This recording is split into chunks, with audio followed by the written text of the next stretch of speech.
சரி விடு. என்ன பண்றது? இப்படி சோகமாவே இருந்துட்டா எல்லாமே மாறிடுமா?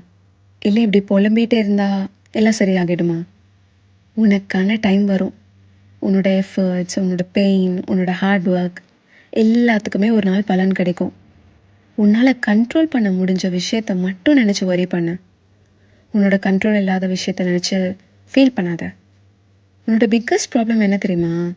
சீக்கிரமா கிவ் அப் பண்ணிடுற. தயவு செஞ்சு அதை பண்ணாத. எதுக்கு இதை ஸ்டார்ட் பண்ணோன்னு நினச்சி பாரு.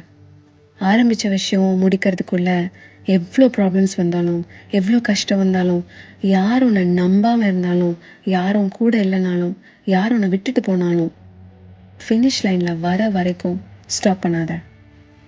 இப்போ கண்ணை தொடச்சிட்டு எந்திரி. போய் உன்னோட ட்ரீமை நிஜமாக்குற வழியை பாரு. நான் இருக்கேன், நம்பு. சரியா?